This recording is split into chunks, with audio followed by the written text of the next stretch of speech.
If you get distracted easily and spend hours on unimportant tasks, this video is for you. According to research, our average focus lasts for only 40 seconds. Every 40 seconds, something distracts you from your main task. That's why you work all day, but you actually get very little done. And at the end of the day, you still feel tired. The most important skill you can develop is to focus on the right things. In this video, I will explain how to do that by summarizing a book called Hyperfocus: How to Work Less and Achieve More by Chris Bailey. According to this book, 40% of the time, you are not conscious of what you're focused on. This means if you're awake for 12 hours a day, during 6 of those hours, you're not making conscious decisions. For example, when you started to learn how to drive, you first consciously did all the moves. With time, those moves became automatic.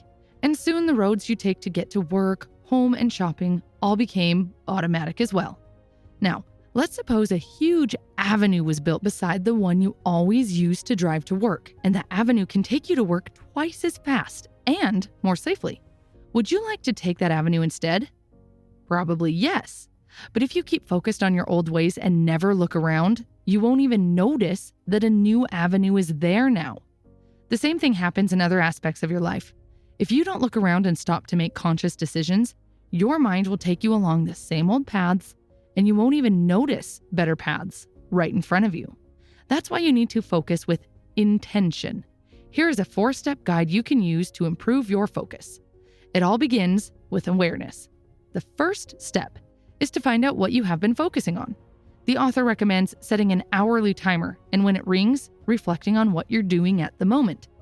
Are you focusing on tasks that will lead you closer to your goals? Are you on autopilot mode? Or are you focused on smaller, unimportant tasks? The main 2 questions you want to answer here are: 1, how have I been spending my time? 2, what are the things that usually distract me when I should be focusing on what really matters? You don't have to do anything else with this information right now. Just being aware of it will already have a positive consequence on you. You'll catch yourself distracted more often and will be more watchful. Once you know how you have been using your focus, the second step is to choose what you should be focusing on instead. Before choosing an activity to focus on, you should consider 4 things. First, remember that a small percentage of the things you do bring the most consequences. If you have 10 tasks, probably 2 of them will bring the highest results. Always keep the 80-20 rule in mind. Second, use the rule of 3 to find the most relevant tasks. At the start of each day, choose 3 things you want to have accomplished by that day's end. You can do the same at the start of a week, a month, or even quarterly. Consciously choosing the 3 most important things will help you avoid distractions as your day progresses. Third, always choose a challenge you can accomplish. You need to choose a challenge that is equal to or just a little above your skill level. If it's too easy, you'll be bored, and if it's too hard, you'll be discouraged. Fourth, break your tasks into very small parts and describe them in detail. For example, go to the gym is not as good as exercise at the gym for 20 minutes on my lunch break. Okay, we've been working on everything you need to properly hyperfocus. So far, you have learned more about what distracts you and prevents you from reaching your goals, chosen your main activities to hyperfocus, and broken down those activities into smaller parts. Now it's time for step 3, hyperfocus. In the beginning, hyperfocus won't happen easily. You'll see your attention drift several times. Don't be discouraged. This is normal. Here's how you can overcome the initial resistance. 1, shrink your hyperfocus period. Focusing for 10 minutes is easier than for an hour, so aim low for now and celebrate small victories. Practice hyperfocus every day, even if only for a small interval. 3, pay attention to all the times you say that you don't have time for something. You always have time for things, but you use that time for other activities. For example, if you constantly tell yourself, "I don't have time for cooking," it means there's something about this activity that keeps you away. You procrastinate things for a reason. Procrastination is wisdom. It's a signal telling you to get help. If possible, consider outsourcing such activities that you procrastinate a lot. 4, recharge. Using your attention and energy to hyperfocus will make you tired. When you are tired, you have a harder time focusing. So recharging is crucial for improving your attention skills. Recharging can mean meditating, taking a walk in the park, or doing anything else you'd like to do to relax. 5. Make sure you get enough sleep.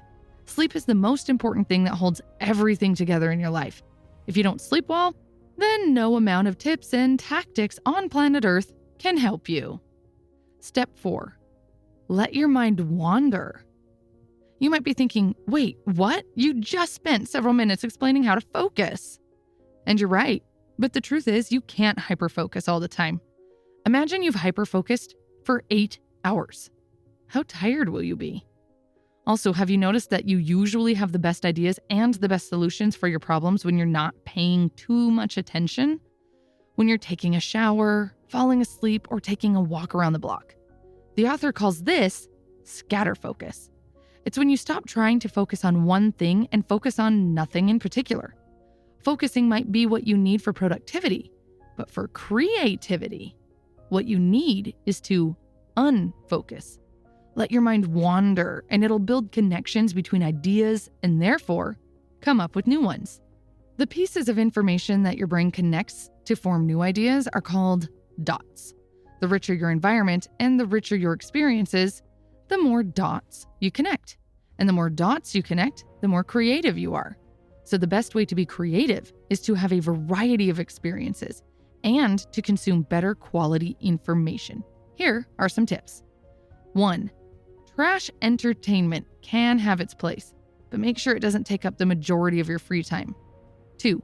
Let your mind wander freely and write down whatever comes up. 3.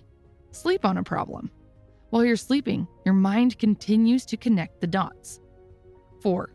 Write down your problems. This helps your mind continue to process them in the background, even when you're not thinking about them anymore. 5.